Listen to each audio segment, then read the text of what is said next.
নমস্কার বন্ধুরা, আমি অরূপ, আমি ভবঘুরে। আজ ছিল 11ই সেপ্টেম্বর 2025। তো আজ আমার ডিউটি ছিল লাভপুরে।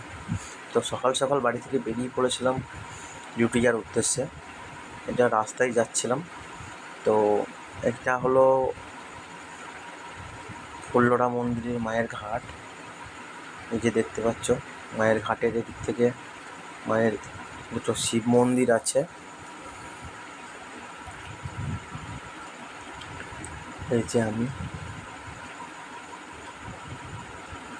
অ্যাকচুয়ালি ভিডিও আমি বানাই, আমার এটা প্রফেশন না, মাঝে মধ্যে ভালো লাগে ভিডিও বানাতে, তাই শ্যুট করি। এই যে আমি যখন পৌঁছেছিলাম তখন মায়ের মন্দিরের গর্ভগৃহ বন্ধ হয়ে গেছিলো। পুরোহিত মশাইরা ওখানে শুয়ে রেস্ট নিচ্ছিলেন।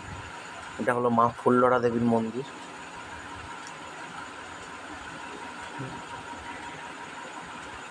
এই যে এটা মন্দির থেকে বাইরে যাওয়ার পথে অনেকগুলো খেলনার দোকান আছে, এবং এখানেই আছে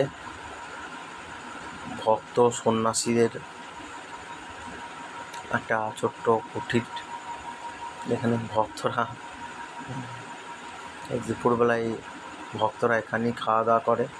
তো আমিও আজ দুপুরে মায়ের ভোগ এখানেই খেয়েছিলাম। কী কী ভোগে আমাদেরকে খাওয়ানো হচ্ছিল, আমি ছোটো কিছুটা ক্লিপ তোমাদের সাথে তুলে ধরার চেষ্টা করেছি। প্রথমেই এসেছিলো ভাত, তারপর আসে ডাল, সবজি।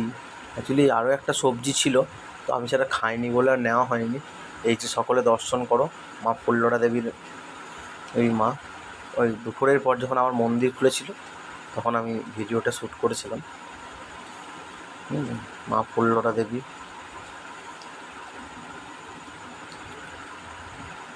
51 সতীপীঠের এক অন্যতম পীঠ এটা, লাভপুরে অবস্থিত।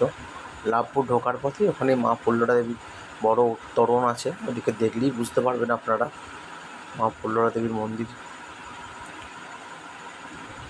এটা বাইরে থেকে মায়ের গর্ভগৃহের একটা ছবি আপনাদের সঙ্গে তুলে ধরা করলাম। সকলকে মাকে দর্শন করুন, মাকে মনস্কামনা জানান, সকলের মনোবাঞ্ছনা পূর্ণ করে। সকলে ভালো থাকুন, সুস্থ থাকুন। আমার ভিডিওটি শেষ পর্যন্ত দেখার জন্য সকলকে ধন্যবাদ। এটা ফেরার সময় আবার সকালে যদিও একটু মেঘ করেছিল আকাশ, তো বিকালে ফেরার সময় একদম রোদ ঝলমলে। তো তারই মাঝে আমি বাইক চালাতে চালাতে ভিডিওটা করেছি।